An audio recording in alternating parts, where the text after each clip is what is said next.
All right, here we go.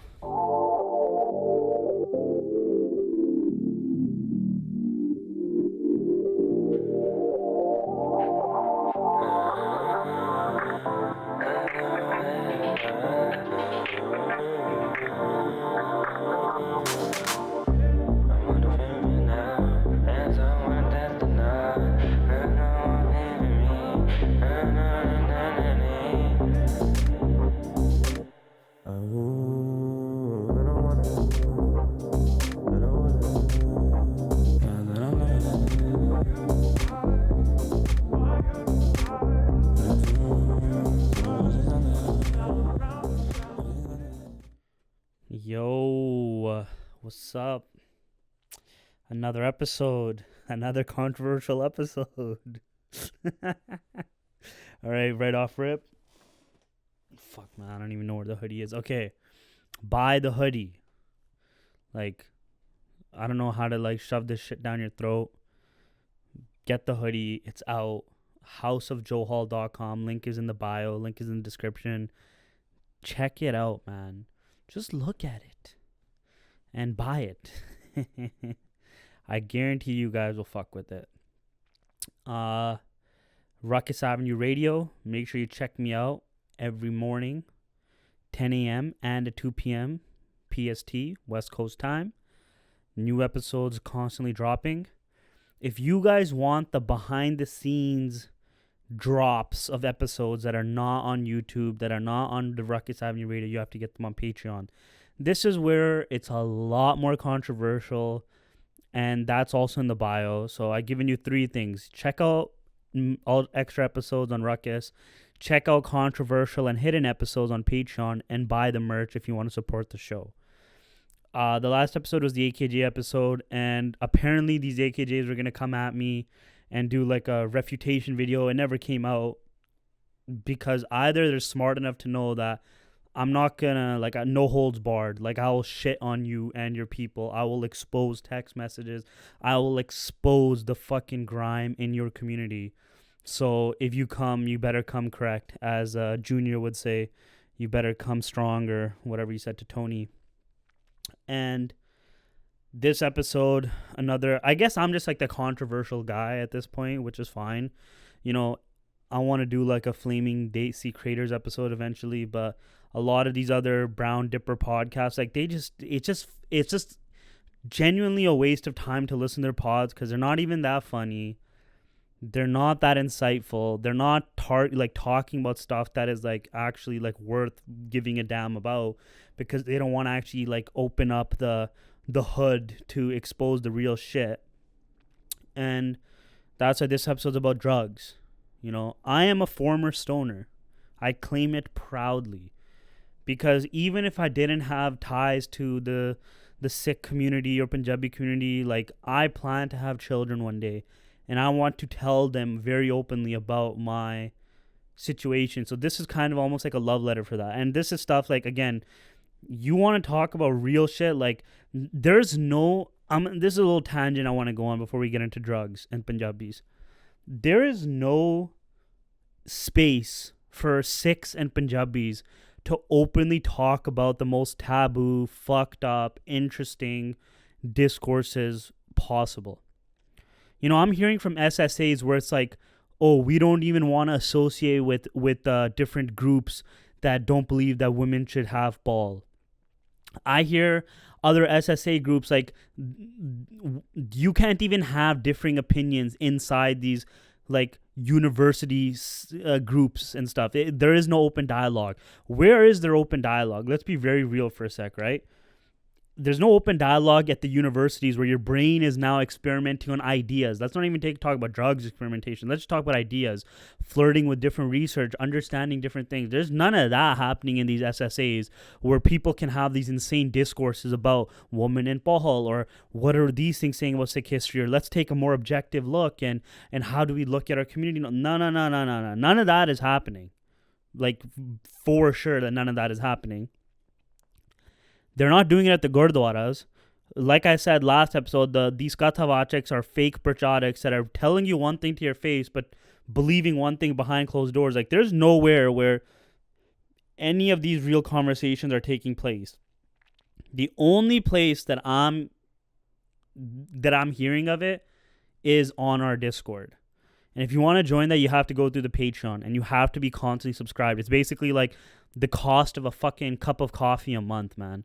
And then you get access to the Discord, you get access to extra episodes and stuff, and you get access to these conversations. And note to you, join the voice chats, and it's fun, man. We play video games together.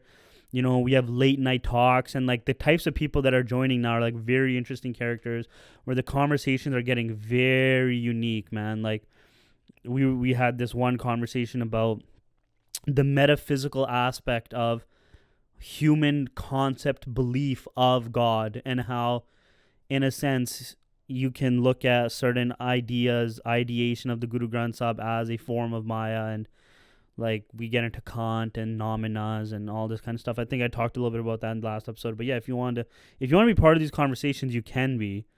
Just go to the Patreon, buy it, and then jump on the voice chats, right? Usually it's usually dependent on my mood when we stream or when we jump on the voice chats, but it's usually at night, our time. So Vancouver time, you can expect around like 8, 9 p.m. sometimes, depending on how fucked my sleep is, 11, 12 p.m.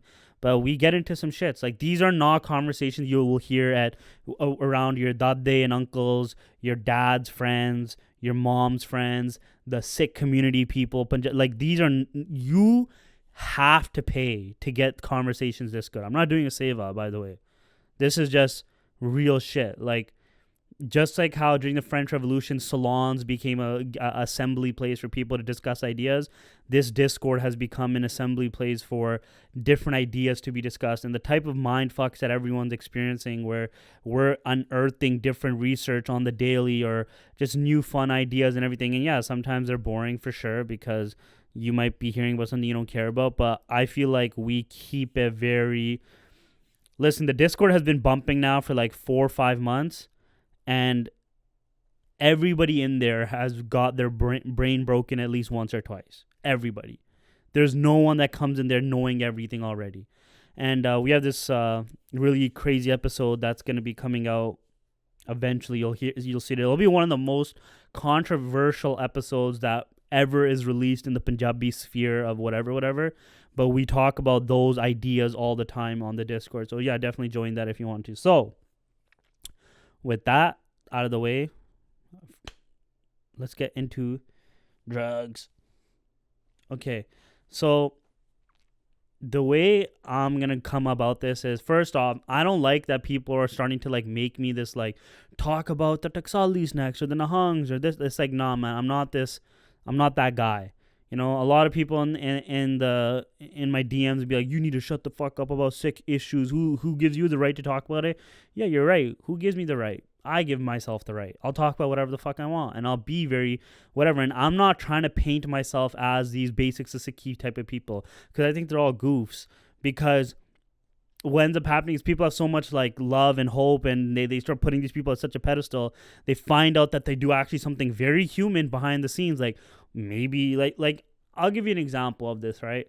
We had a Santhya teacher that I was going to at the Gurdwara, and like it became like a youth movement to go to get Santhya from this guy. Like, my classes, like today when people do classes, they're either like little kids or like super old buzurg.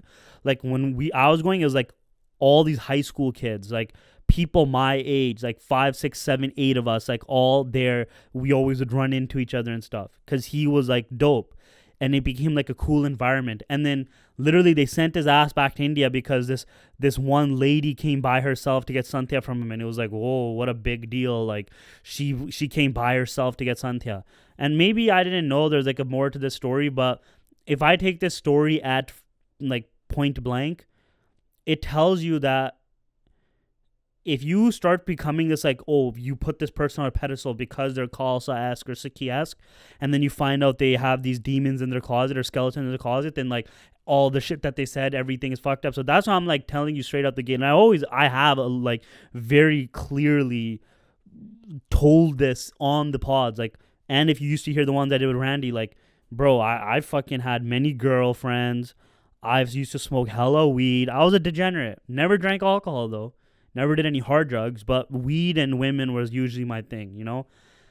And so it's come to my attention, and we've been having a lot of conversations about this for a minute, about drugs and the Punjabi community in general. And, you know, and this is something like very Sikh centric as well. I'm not going to go into like what the Pankti and stuff all say with the Guru Granth Sahib, because I'm going to tell you something very simple about the Guru Granth Sahib.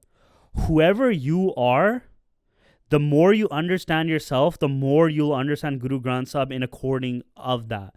There is no objective understanding of the Guru Granth Sahib. And now that breaks the mold on a lot of like what the Taksal and all these Sampradas will tell you about, like, or Gyanis or Babas or uncles about the Guru Granth Sahib. That like, no, the Guru Granth Sahib, this is the objective meaning. It's not. That's why it's written in such an obtuse language where nothing is actually contradicting itself. It's actually much more in a vague sense of like, figure it out for yourself. And so if you're somebody who's mild-mannered, very harmonious, like let's say I'm going to take like two personalities from the Discord, right? There's one guy who does not give a fuck, very like headstrong, very like rough and tough, very like it's all about Sikhs, all the other groups can suck it. When he reads the Guru Granth Sahib, he sees the lines that he interprets those lines that have a jab or two at other groups as like, see, I'm on the right situation. Then I have another buddy who's very harmonious. He's very about like the harmony of groups and the love and the peace and all that kind of stuff. And when he reads the Guru Granth Sahib, he gets that out of it. And so the problem is that you'll never find the objective reality of the Guru Granth Sahib. No Sant, no Brahm Gyani, none of these guys could do it. Like one of the sad things I learned recently was Sant Gurbachan Singh Pindarawale, who was like the third Jathedar before, or like, he was like, I don't know what number, like maybe 10th or 11th or something. Basically, he's like Sant Charnal Singh's mentor's mentor. He didn't even believe that he didn't believe that the earth went around the sun. He believed in a heliocentric model of the universe in the 1950s or whenever he was alive, that the sun went around the earth. Now, you would say, well, everyone says he's a Brahmgyani. That's not really Brahmgyani. Like, couldn't he ever pick up a book and read that, like, that's not how this shit works?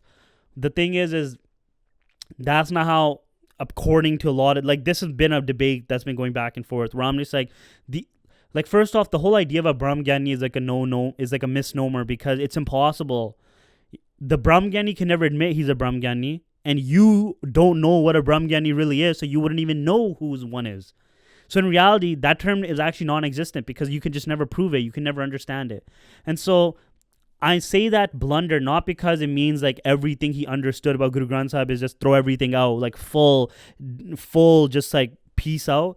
It's more like you have to look at all the stuff as it with a nuance. And the nuance is this. He had some good points. He had some good understandings, and we can take from them, and you can interpret his understandings and create your own collage of things. There's a piece of artwork right here. I don't want to move the camera to show it to make this point, but Sikhi and your spiritual journey is your own collage. All right, I'm going to take some information from Kant. I'm going to take some information from Plato, Aristotle, Guru Gobind Singh Ji's life, Bhagat Kabir's life, some of the sants, things that they said, Sant Maskeen or Gyani Maskeen. I'm going to take something from Dharm Singh Nahang. I'm going to take something from esoteric philosophy, and I'm creating my own esoteric like collage, or like my own spiritual collage of my own understanding. That's what you're supposed to do. You're not supposed to just be like, yo, everything that this guy said is like 100% facts. Because clearly, if you listen to him for science, you would be a moron. Now what? You would think that the sun went around the earth. And like, I'm not gonna ever think like, yo, just because the sun said that the earth is flat, that I'm like, no bueno here, brother. And so you do kind of have to look at some of this stuff with like a very, I don't know what you're talking about there, brother. And that's how I have always looked at it. You know, there's this kid that like, he's like a family friend, and he's just so lost. And I see it, and like sometimes I'll like jab at him in the IG comments specifically, but like in his bio, he's written like have blind faith to follow those who are blind. Hold on, let me look this up. It's pretty sad, low key, when you realize like how stupid it is. Okay, right here. follow blindly, but make sure the person you're following isn't blind. So then it kind of negates the why follow the guy then if you have to do the due process and the due diligence of your own to make sure this guy is the right guy to follow.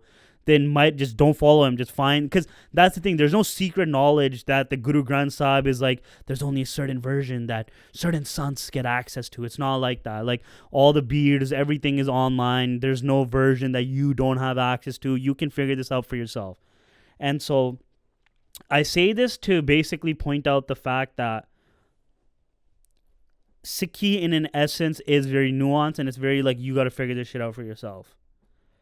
And in that regard, this very controversial topic about drugs, because I'm not just going to talk about like my weed experience and stuff like that, because I do want to talk about a lot of different things in relation to drugs, but I'm also going to talk about the Sikhi aspect of it. And there is no like fully drugs are wrong, drugs are okay. And I've been hearing a lot about like, you know, Bunga Azadi did a video about some camp where they're like people are getting into Sikhi to figure out what's the take on drugs, blah, blah, blah. And this whole philosophy and methodology that I've been saying in the last few like Sikhi-esque videos is going to be expanded upon way more on the Patreon in like a series, like a class series where I have a whiteboard and shit. And like I'm going super nerd and professor with it. So, drugs. First things first is this. I'm going to talk about my drug usage, all right? I never drank alcohol, never did pills. I've done psychedelics only, magic mushrooms, and once, and I used to burn. I used to smoke so much weed. Like, if you met me from any time between 2017 and 2022, I was most likely going to be fucking lit up. Without a doubt. From that time. And I haven't burned in a long time and stuff, but... And I'm going to explain why. I think these things are very important to say. And again, because I don't want no one to think like I'm some fucking trying to preach Sikhi and stuff. No. I don't think most people actually have a real grasp on Sikhi. I think Khande Dipol has been completely watered down. I think we're in a pretty bad trajectory of where things are going. You know? That's my negative. So, but like I would want to explain to my kid because... as the world keeps like degrading, you know, where you see like these glimmers and things where we're entering like a technocracy, techno-feudalism state where, you know, and this is going to tie into the AI episode, but like if you don't get rich within the next 5 to 10 years and like AI and robotics just completely like push forward, you most likely will end up just being like an Uber driver or, you know, Uber Eats delivery guy, or doing something very, like, it won't even matter having a degree by that point, because, like, your job is basically, who knows? And so I always say, like, you have 5 to 10 years to make that money, and then it's over. It's going to be done. It's done-dos. And what are people, and religion's also on a downturn. You know, to some extent, Gen Z is embracing Christianity and stuff like that, but then they're going to fall into the same pitfalls that the Enlightenment of your Western Europe found, which is like these things aren't working, and then they're going to get really deranged. And what's going to end up happening is people are going to devolve into drugs. And it's already happening, clearly, in the States. The opioid crisis and fentanyl and these things are an issue. And the problem with weed is that, let's start here, the gateway drug theory. A lot of pot smokers and stuff will always be like, that's not true. You know, everyone who does coke is milk a gateway drug? No, weed is 100% a gateway drug. And it's a very simple understanding of why. Because the understanding of why is everyone around you, all of society has always told you that weed is a bad thing. Weed is so bad. Weed is so bad. And you smoke it and you actually have this feeling of like, wow, a euphoria. This feels amazing. And then you feel like everybody lied to you. And when you feel like everybody lied to you, when they say cocaine is bad, heroin is bad, you're like, well, these same people that lied to me about weed, they probably lied to me about cocaine. And this same type of mindset, you see it in like conspiracy theorists, bande, right? People who start watching one video about a conspiracy theory, like if anyone's watches Joe Rogan, Eddie Bravo is the perfect example. That dude first went down like, you know, the moon landing fake, the JFK assassination, and now he's like fully the president was a clone, flat earth, like all these things, because your brain is like, what else are they lying to me about? And it just cannot ever, like, it's like free falling, and you can never catch onto the edge to pull yourself back up. You're just permanently in free fall. It's one of the scariest things to be in. And so the gateway drug theory for something like weed, cannabis, it completely can destroy you, because you go, well, let me try these things, let me try those things, what's moderate? And when I was burning, weed was awesome, okay? It wasn't this like overproduced, hyper THC type shit.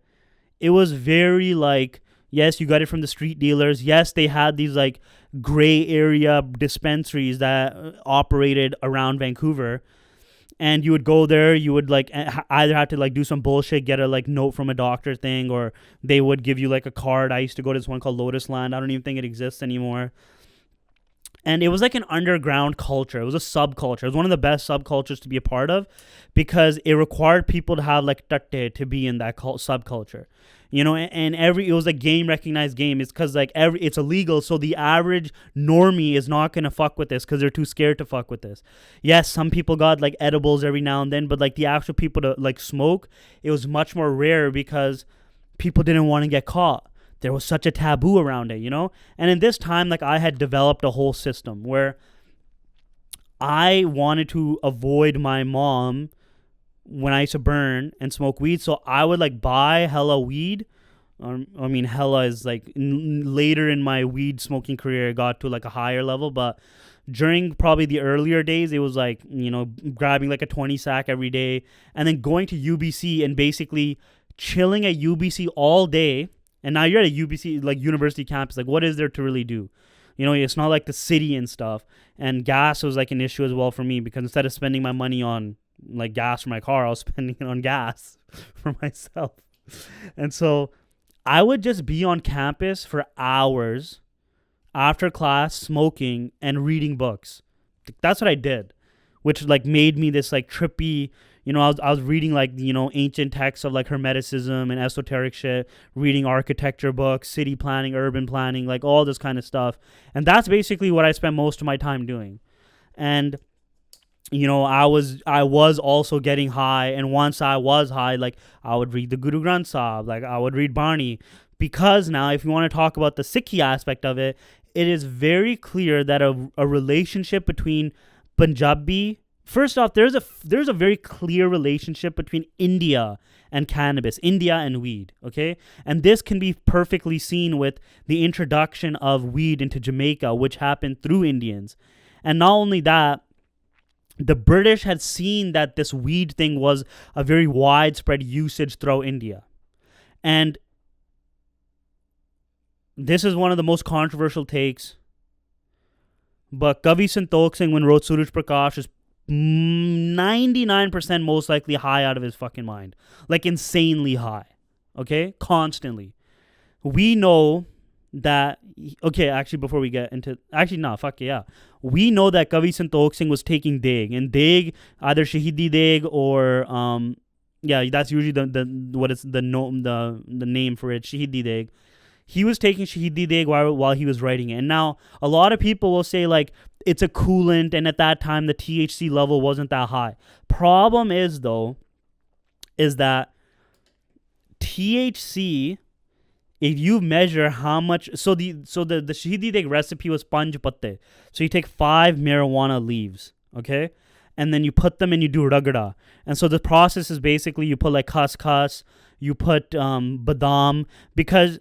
They truly did understand the science of this, because the cannabinoid oils need a fat to bind to, and almonds have that fat.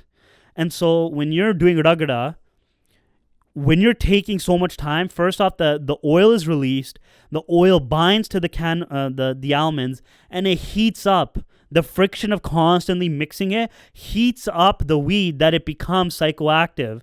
That when you now do the part where, like, you know, you do ragda, and there's videos like Dalpant guys have made the videos, so you can see how to do it properly. But you add panj patte, that's usually the thing, and then you mix it up and you distill it into dudh, milk with sugar, so it's like nice and sweet and it's yummy. Without the weed, it's called shardai. But degh is pretty potent. It's about the equivalent, like if you drank a whole bata, and like if you did the panch patte by yourself with a few homies and you drank it, like from our calculations when we calculated it, it's about a edible that's 50 to 60 milligrams, maybe even a little higher. That shit could put you like, that shit could get you ripped, like for real, for real. That could have your eyes like glazed, like cotton mouth. Like it can actually have that strong of an effect. And Kavi Santok Singh was taking it. And so this was a theory we had developed very early on in the Discord. It's very clear that he was on Shaheedi Degh, and you know the Nahang tradition is very like clear about this, and that's why you know some people argue that he writes about it in Suraj Prakash and these things because he was taking he was on Kush. But people also say like because you know the Raja that patroned his work was doing feme, or like was doing feme and like opiates and stuff, that's why they write that Pai Bajitra Singh was given that, right? So there's a story in Suraj Prakash, I believe. Listen, I might be getting some of the names wrong. I know for a fact the Kavi Santok Singh is the right character and the weed thing, but like it's either in his granth or a different granth that somebody mentions that when Pai Bajitra Singh, the guy who had the Nagani and stabbed the elephant, that Guru Gobind Singh Ji gave him a concoction of some sort of medicinal whatever, and part of it had opiates like feme and some weed, and he drank it and he was like feeling like on cloud nine, and he went and boom boom boom and he took down the elephant. The problem with like a lot of the goombas, let's call them from now on, of the panth is if the guru blesses you, then you don't need any of these things, right? But it's like I can't even deal with those arguments anymore because I'm not a stupid person. Like, that's fine if you want to be stupid, but I don't want to be stupid. So, like, I just look at almost all of societies in the world that basically dabbled in psychedelics, plant medicine, drugs, or whatever to do the amazing things that they did. And I'm not going to be like, oh, this one period in time, like, the gurus just, like, bestowed magic upon everyone. It was just magic here, magic there.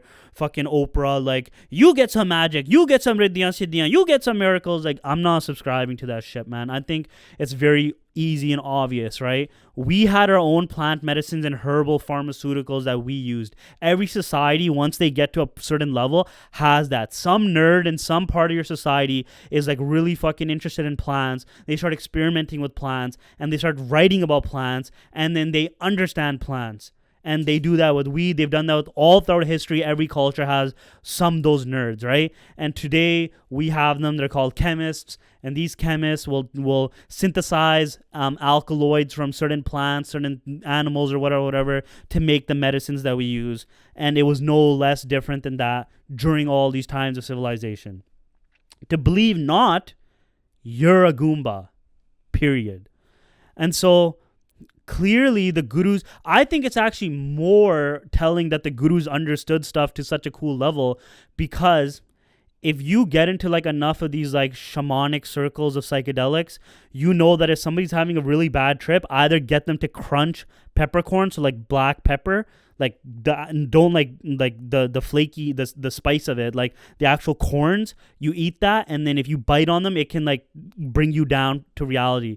And a lot of the Shaheedi Degh recipes do call for black pepper or peppercorns, because I believe the gurus understood that to not get you so psychoactively fucked up and high, the black peppers will kind of keep you grounded to some extent. Just depending on how much you do. If you went Kavi Santok Singh level, you're going to be like flying like a kite. And so the gurus understood herbal medicine. You know, there's even a very famous story where Pai Kanhaiya, you know, doing the water thing, giving water to the enemies, Guru Gobind Singh Ji gave him some sort of herbal ointment. Well, we don't know what the fuck was in that ointment, but, you know, aloe vera wasn't something that they were using in Punjab. So what is it? It must have been a concoction of certain medicines, you know, turned into a paste, etc., etc. Could also have been weed. You know, that's just me completely, like, I don't fucking know. But because weed as a CBD aspect, it does have tonic effects if you rub it. So who knows, right? But clearly there's a herbal medicine part to all this. And so the gurus were using different plant medicine. The Nahangs went on and went really into the sukkah and started ritualizing it to a very huge extent, right? With the ragda and then whatever. But here's the thing, here's the rub. That was happening across like Muslim territories and Muslim periods and all that kind of stuff. This is not actually something like very brand new. This is something that's been happening. And to show you guys a picture of this. So, okay, now let's look at this picture, right? The Sotheby's is giving the provenance that it's warriors and musicians by a well in a landscape, India, Mughals, Sirsa, 1660 to 80. Now, some of these guys look straight up like they're Sikhs. They're Khalsa, right? And this also like just would break your mind a lot about like just a lot like the aesthetics and everything. Some of these guys clearly look like Khalsa, but then if you look at this character right here, he's doing hookah, so clearly he's not. You know, this is something like straight out of Guru's scene that you would see in a sense, right? They have a rabab or some musical instrument. This guy has like a tol percussion type instrument. These guys they're doing ragda right here. They're making shaheedi degh. Is that a dead boar by him? No, that's a shield. Okay, sorry, I didn't put my contacts in. This guy right here looks straight up like a Sikh, right? The guy who's sitting beside the man in the orange, he looks like, look at that dada, look at that pug. But you know, if we are taking the 1680, like the Khalsa wasn't even formed at this point. This is Mughal aesthetics. This is a different conversation completely together about like how Mughal aesthetics completely like dominated, and you know, we did take from the Mughal aesthetics very clearly. Look at their lambi dadis, look at their pug styles, like it's very clear. But the point being is that degh, shaheedi degh, does come from here, right? Okay, not from here as in like this picture, but shaheedi degh is something that the overall culture was utilizing and using. Now, for those of you that have probably done it, which I don't know who it is, like shaheedi degh, you know that you can actually feel something, especially the more you drink, because if you listen enough Joe Rogan, when you drink it, when you consume it, your body digests it, or like your body synthesizes it in a different way because it's going through your stomach. And so, you know, I've taken edibles in the past. I hate taking edibles because sometimes you're strapped into a ride, you just cannot get off. Like there's been times I took like a 10 milligram once and I woke up high. Like my body just could not, was just like tripping out, because sometimes it can bind to the fat in your stomach or just fat in general, and actually like becomes a store. Like THC can be stored in you. It's like really weird and stuff. And so like I remember this one time I ate an edible, and then my mom made chili. I ate the chili, and like it's sour cream and cheese and all the stuff. And then should have like already been like cooling down, and it just went even crazier. Like it was one of those points I was tripping out hard, where I was about to tell my mom, like, Mom, like, oh my God, I used to smoke. I'll never do weed again. Like, you know, it was like that bad, right? I didn't, but like it was that bad. So the Singhs were doing degh, which means that like it depending on if they eat like a fatty food or fatty meal, it could have fucked their shit up, man. They could have been high. And I believe now fully that Kavi Santokh Singh was pretty high, like on the regular, because if you look at the nature of Suraj Prakash, it is in a poetic meter, right? Like, what's a classic, like, hip-hop trope? Like, smoking high, getting you into a cipher, and just, like, rapping and, like to the beat, or rapping on beat, right? And so, the meter that was being written, Kavi Santokh Singh was basically tapping into the weed, and it was allowing him to just flow. This is all my conjunction. This is my theory as a former pot smoker. And so, he's feeling it. He's really, like, vibing with it, and this beautiful poetry is able to come out of him because it's like doing a cipher where he has this poetic meter. You know, I think it was almost like, even if somebody was playing something, I'm not sure if they were, but I know he's following a poetic meter. So once he understands the bars, he can just interlay them with ideas, and the shaheedi degh was helping. Now, anyone who tells you that like, oh, the stuff they should do then and now is different are half right, because smoking that stuff actually wouldn't have gotten you that high. Making shaheedi degh out of it, and this is if we strictly believe they only did panch patte. If some banda tossed in 10, that could have easily been encroaching on like 100 milligram level or even more, and that's like, you know, like that shit will get you fucked up. Like 100 milligrams is wild. Like 20-30 is like a good high, a nice, like you actually feel it. and that shaheedi degh that they made was definitely more than that, because of just the binding aspect of it, even the amount of THC found in those patte. It doesn't work the same as smoking it. When you smoke it, because it's a carcinogen effect of like burning it, that you're actually like kind of hoping that the oil is like infused with the smoke, which is why you want to higher the THC level. So it's very clear that the Sikhs were doing it. Now, did the gurus fully say it's okay? Well, we know, maybe let's take the Bhai Bajitra Singh story with a grain of salt. Whatever, that's up to you guys. Like, I'm not here to decide or not. But the tradition of using herbal plants, herbal medicine, to not only treat like your everyday, oh, it's hot outside, this is a coolant thing, but there's very if you talk amongst like these Nahang dolls and stuff, they get high and they do Barney, which seems to be a very like common theme amongst societies that do get high, because the Rastafarians who got the weed because of Indians, when they do their puja and they're praying to Jah Rastafari, they get high and read the scripture as well. There's some sort of connection that comes with the two. I myself have experienced that connection, and it's a beautiful connection. Now, the problem is this. If we don't educate our youth in the Gurdwara settings about this stuff, and they go out and do it, and you just say, wrong, wrong, wrong, no, no, no, and then they stumble upon the references of Kavi Santokh doing it, the Nahangs doing it. Now the argument becomes, okay, so it's fine to get high. What's the method of getting high? Is smoking okay? Can I just smoke it? Is edibles? And then these can lead you down its own rabbit holes. And then you could also end up at the same conclusion that some other people have, which is, well, they've lied to me about this. What if they lied to me about other drugs? And then you end up creating an entire class of druggies. You don't want it to get there. So that's why you have to have a very honest conversation. And the honest conversation that these Gyanis, Sikh people, Punjabi parents, Desis are not going to have with you is this. Weed is fun, except for the fact that it's too potent right now, that it can mangle your brain. The weed culture that existed is completely gone, and now normies are taking it. And for the first time in my life, I regularly hear stories about people having induced psychosis, getting schizophrenia, getting a paranoid delusions, ending up in the hospital because of this. Weed is getting too strong for the average person's brain to handle. Right now, they got weed that's like 35% like THC. When I was burning, 19% was wild. Like, whoa, this is some super kill shit. Now at 35%, like, you can completely burn your brain out. So that's a scary thing. And with edibles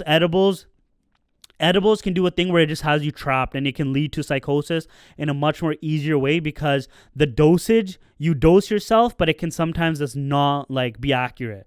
Sometimes what you think is a 10 milligram could be 50, and it hits you too hard. You're tripping out really fucking bad. You can't stop the trip. You're stuck, and it can lead to permanent like psychosis types of feelings. Is there a safe way to do this stuff today? Nah, I don't know.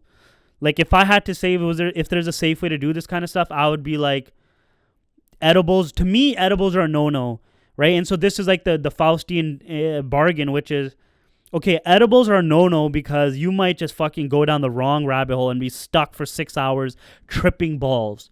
But then with weed, if you don't dose yourself properly and you think you're the man and you can do 35%, you're fucked. And also it's a carcinogen that affects your lungs. So you're like, that's another big issue, When I used to burn, I'd be fucking coughing and spitting, and like, it's disgusting, So that's the issue. If I was going to say a safe way to do it, lower THC, smaller hits, whatever. That's not an endorsement, but that's just, if you're going to end up doing it, that's the safest way to do it without fucking yourself up. What you do with your high is up to you. The thing with our Desi parents is they treat it like, oh my God, you're doing crack, you're a crack addict, right? And because of that, again, and I'll tell you a story of like, this is like a caution beware type of story. We have a kid in the Discord. Love this guy. When I met him, it was a very interesting like meet when we became buddies. He used weed and it became a gateway. And he ended up going fully into the abyss. Cocaine, heroin, pills, DMT, LSD, magic mushrooms, Molly, ecstasy. He did it all. He basically, in a short period, dropped like 30, 40 G's, like in 2 years on drugs. And it completely mangled his brain. Like he's not normal anymore. His whole sense of reality is fucked up. He's not intelligent anymore. It's a very sad story. He's going to AA. It's his whole life now is literally to not doing drugs anymore. Like some people's whole life is like becoming successful, becoming millionaires. Like his whole life is now dedicated to not being a fucking drug addict. That's so sad. And the recidivism rate of addicts is like 90%. There's only a 10% amount of drug addicts that are ever able to stay clean permanently. Most of the time, you relapse and you get back in these cycles. It's just waiting for your relapse. It's so dark. It's so dangerous. Which is why there needs to be an honest conversation about these things so you don't go down that path. Now, in Punjab, to some extent, I hear stories of like even these, like there's people in Sampradas who burn rubber to smell the fumes. They burn gasoline or they sniff gasoline. Forget the shaheedi, they'll for sure do that, but they're finding other ways to get high as well. And this is just the reality of things, right? Alcohol is one of the worst drugs in my opinion because it's led to so much destruction, but it's glamorized in our community way too fucked up. If I was going to give you the honest argument, I would pick weed over alcohol any day of the week because you can't technically die from doing weed the way you can with alcohol because alcohol poisoning or, you drink alcohol too much, you have alcohol dependency and you quit, you can die. And then it can turn you into a complete asshole of a human being who's beating your wife, beating your kids, just being a piece of shit in general. And our culture has glorified it way too long. And I don't know why, to be honest. Like, it just kind of further cements how brain dead we are because alcohol destroys all communities on earth. And if you want to make the honest argument, all the greatest civilizations usually were not alcohol civilizations. They were plant-based civilizations that use psychedelics, that use plant medicine to further themselves to some extent. And so I would truly so to my kid, I would have this honest conversation. I would rather you do weed than do alcohol, because listen, at the end of the day, people are their own people. They'll make their own choices, even if they're going to get fucked up. There's nothing you can do about it. It is what it is. So now if you give the honest conversation and you're like, this is how I'm going to tell you it is, it works. And the thing with weed is, listen, this is not cool anymore because weed culture when it was illegal is cool because you're part of a secret society of people who are willing to go outside of the bounds of the law to do this, to burn, to experience this high, and it's fun. And a lot of people will have an experimental phase and they move on. That's great. And that's good for them. That's all they needed to do. And the problem is that it's fun to do when you're a dumb kid and you're laughing with your buddies at the park. There's that one video of that one Desi kid. He's like, I feel like my heart's moving too fast, right? Like he's tripping out and shit. And then they're experiencing, he's like a little Yanni kid. It's like an old video. It's so funny. But then the problem is weed, like to quote the great philosopher Frank Ocean, rolling marijuana like a cheap vacation. That is an issue because I know people who are weed smokers who have no ambition in their life anymore. They just work their life to get their paycheck because then when they smoke weed, everything will be great. That's what they can look forward to. And I remember being that fiend, bro. Like, you're far gone when we're waiting for your dealer to come is as exciting as rolling that joint. And yes, I've had amazing conversations. Yes, I've, fallen more in love with sikh and stuff like that. But I'm a tripped out guy, so it worked for me in that scenario. Can that work for you? Maybe not. Maybe you'll be the guy who's fucking walking up and down the street, nanga, having paranoid delusions, basically on schizophrenia, becoming schizophrenic. I know those guys. I know many of those guys. I hear stories like that every other week of a guy going schizo, a guy going into the psychiatric hospital and stuff because he just blew his brains out with weed. It's very common now. So that's not a scare tactic. That's just you have to, you're playing with how the weed culture has become now because it's fully normie and it's for the most THC and synthetic bullshit. It's becoming a very Russian roulette situation with the Kush. that you just, and that's why again I say the golden age was when it was illegal, because the stuff wasn't that strong. There was a camaraderie with the community. You got to talk to people about something that like you guys felt like you're the in group on and nobody else understood you. And like I used to love doing it at universities because, you know, you're around books. I love to learn and stuff, and it felt like a safe place to do these things. But today it is a very dangerous thing to get into. It is what it is. And you know, our community has problems with drugs secretly that we will not admit.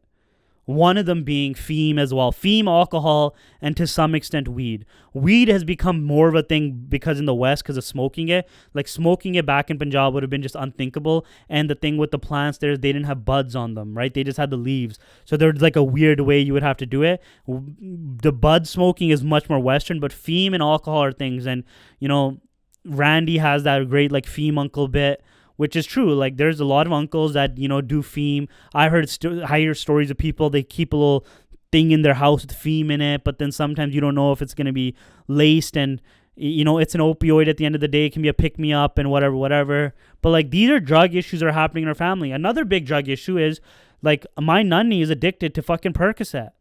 Like we always make jokes around her like, oh, you want a Percadoodle-doo? You know, because they get pain issues, and then before, when it wasn't this serious issue with the opioids, they started taking these painkillers, and they really started mangling our grandparents' brains and our family's brains, where they start getting addicted. Then another one is our family or Desis didn't understand the issue with ADHD and all this kind of stuff, and then they get their kids on Ritalin and all these weird ADHD drugs, and it mangles these kids because then they start becoming drug addicts because they need their fix later on. I've heard these stories. Drugs are so prevalent in our community, but no one wants to talk about them. No one wants to talk about their situation with them and whatever. Again, I've only smoked weed so much, and I did psychedelics once. I haven't done any of the other serious stuff. I've never done feme. I've never done any of that stuff, but that stuff is very common. Do you know how many brown boys will become coke boys, and they're fucking sniffing lines with hookers, or they're going to Colombia to do basically both of them together? Like, it is an issue. Like, I've seen it, man. Even girls are becoming cokeheads, man. There was this girl in my high school, randomly 3-4 years later, after she graduated, she's like, hey, what are you doing? What's up with you? I'm like, nothing much. What's good? I was so surprised that she hit me up. I was like, I haven't talked to you since like high school and stuff. Like, what the fuck? And she's like, hey, can you can I borrow $15? And somebody else had told me that she was a cokehead, and I knew she was trying to get drugs. With girls, it's darker because girls will suck dick for drugs and stuff. Like, that's pretty, that's dark, right? But I knew so many girls that had become cokeheads, potheads, and it just completely, like, listen, the biggest thing with weed is not that even the mental problems. To me, it's that it'll keep you in a loop of being a loser because you become so complacent.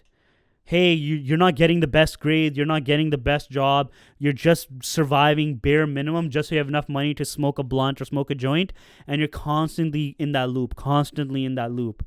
You know, I think there is a beautiful aspect to like shaheedi degh being like a ceremonial initiation of its own within the month of like coming to realize what a higher state of consciousness does feel like in this manner with the Khalsa. I think that's a beautiful thing to have, but it's being abused, of course, just like everything in modern sense, you know, even with alcohol, because I think to some extent there is like a lot of evidence that alcohol is used, you know, in Dasam Granth. People talk about it in the Hakayats, whatever. I've never been a fan of it just because, and my thing wasn't even like, it's just like I hate nausea. I hate feeling nauseated. So the idea of a hangover terrifies me beyond belief, which is why I just never did it. That's just me personally, right?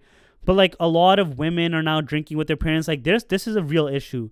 And so I want to clearly cocaine is bad. It's not great. Because like I'm saying, if you're addicted to these things and having a line every now and then is a great time, or doing heroin, I mean, that's pretty wild. But like, let's say like the ones that did like that are hard drugs that are safe enough that Desis consider is like cocaine and Molly and pills, right? Those three things will land you up in like the hospital or addicted for life, and it can just destroy everything. And weed is that entrance. Now, you can't just say like, yo, abstinence from everything. That doesn't work for anything in life. It doesn't work for sex. It doesn't work for nothing.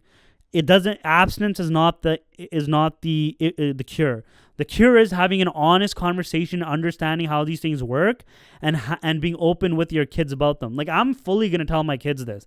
That's why I have no shame, because I want my kids to know that in the future, when they live where drugs are going to become very prevalent and everyone's going to be on drugs, because everyone is on drugs today to some extent. Some people, their version of drug is sugar, caffeine, literal like pills, weed, alcohol. Like, there's like a list of wine, what do you call it? Coke, heroin, Molly, psychedelics. Like, drugs are becoming a very constant thing, and even sex can be a drug to some people. So dealing with these things, it's not to become a better person. It's so that you can have a better life. If you're an addict, your life is like, you can't reach the highest level. It's basically almost like you're dead, because like I said, these guys that end up in AA in these meetings and stuff, they're a husk of themselves. They're just hoping to go day by day and wake up the next day and just not do drugs. Like, that's enough of a victory for them. Not making money, not getting a job, not getting a degree. That stuff is way too ahead of them. Just waking up the next day to not do drugs is like a victory. If you're living your life like that, man, holy fuck, that sucks. Like, RIP to you. And so that's why I say, to be honest, that, and I'm not moralizing because I don't do it anymore. I'm just saying that you need to have these honest conversations with people, because if people start going down the rabbit hole of being like, these people lied to me, this shit's actually pretty fire, how do you rein your kid back from that? I've heard horror stories, complete, like, a girl that was addicted to heroin, and then she was at home trying to get clean, and she's just in pain. She's crying. She's going through withdrawals. Her mom is like, baby, it's okay. It's okay. Like, this stuff sucks, man. And the only way to deal with that is to have an honest conversation about how these things work, how they feel, the community around them. Because you'll have buddies who, like, it'll be like this. Like, let's say there's 10 buddies, and we used to have smoking crews, right? 4 or 5 of us, we'd get together. Some guy brought the weed, some guy brought the paper. Some guy brought, like, everyone refreshments, the water boy. And we would burn, and then, like, one of those guys or a couple of those guys end up wanting to try something harder. And so just be like, don't associate with these people. No, because sometimes, like, this is the weird thing. Fucking people who are fucked up like that are cool as fuck. Like, they're interesting people. They have something going for them. They operate in a completely different way. You can't just have blinders on your kids for the rest of your life, because they also need to live in society and deal with different types of people. And so that's why having these conversations, like, you guys should have these conversations with your family. I don't know. Like, what the fuck? Like, I've talked to my family and cousins and stuff about it and told them the truth. Like, this is how it is. It's risky, though, today, because you don't know what you're getting. Like, if you're getting stuff from the street in regards to weed, or how much you're doing it, or how deep you'll start to being addicted to it. Like, I had an ex, me and her used to burn all the time, but, like, that was basically like the extent of our relationship, just like getting high all the time. And, like, it becomes a destructive pattern. And so, I don't do it no more. And because of that, like this is the funniest thing, right? There was an era of the pod back in 22 when I started, where I was having success. Like, you can track the metrics. And when I was burning again, like, for the 2 months, like, all my metrics started to crash down. They started to suck on all the platforms and everything. And it was like a pretty good, like, poetic way of being like, yeah, this shit's not serving you. It's actually fucking you up. You should stop doing this. And that to me was like a perfect, like, all right, I've learned my lesson. I'm not going to do this anymore. And then I've just never done it since. And I've never had a feeling to do it since. And now I'm trying to achieve bigger and better things. But if you want to see what the fuck is happening in India, man, everybody is addicted to drugs. All your favorite actors, all your favorite singers, everyone has a drug of choice. If it's liquor, if it's weed, if it's feme, if it's coke, if it's chitta, whatever. It is an issue. It's an epidemic. And it's because we've never fully had a real conversation about how this stuff works. We haven't had a real conversation about the effects, or just being open about what the truth is here. Abstinence does not ever work, because as soon as somebody tries it, they know you're lying and they're all in. But with that, I hope you enjoyed the episode. What a positive episode. I mean, it is what it is, and I hope you guys enjoyed this episode. A very like truth telling, whatever. Yeah, check us out on Ruckus if you want to hear more of these conversations. Join the Discord. You can only get that through the Patreon now. And with that, I hope you enjoy. Peace.